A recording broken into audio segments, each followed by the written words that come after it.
aujourd'hui sur un secteur qui est en plein développement. Voilà, on en est au début, c'est-à-dire que c'est l'arrivée des nouveaux casques, on va dire accessibles à un plus large public qu'auparavant, qui permet de déployer un marché plus large. Nous, on a des partenariats avec le monde de l'industrie, avec le monde du retail, le monde de l'automobile. Je pense qu'on a des opportunités demain pour justement être capable d'imaginer les expériences VR de demain pour des marques, d'imaginer comment elles vont se dérouler.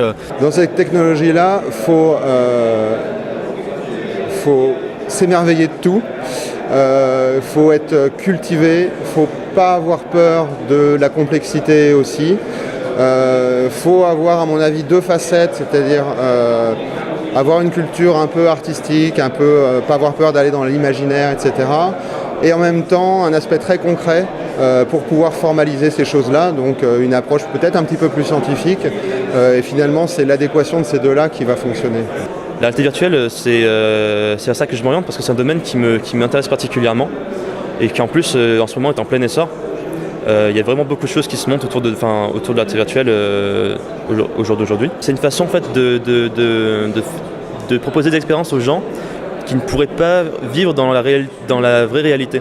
Par exemple, on pourrait voler, on peut aussi prendre plus de risques, en fait, des risques qu'on ne pourrait pas prendre en fait, dans la vie réelle. Par exemple, quelqu'un qui aurait peur de sauter en parachute, il pourrait quand même sauter en parachute dans la réalité virtuelle. C'est possible en fait, de reproduire ces sensations. Quelque part, ça permet de se téléporter. Avant de mettre le casque, on ne sait pas ce qui va se passer. Et quand on vit l'expérience, qu'on est accroché à son fauteuil et qu'on ressent toutes les sensations comme ça du pilotage de course et que l'expérience se termine, qu'on enlève le casque, on a des frissons, on n'a qu'une envie, c'est d'aller raconter à tout le monde ce qu'on a vécu.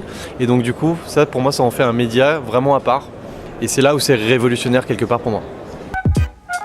Je me suis assez vite intéressée à la réalité virtuelle dans ce monde des nouvelles technologies parce qu'elle permet l'immersion, parce qu'elle permet de créer vraiment des déclics émotionnels, de travailler sur l'empathie.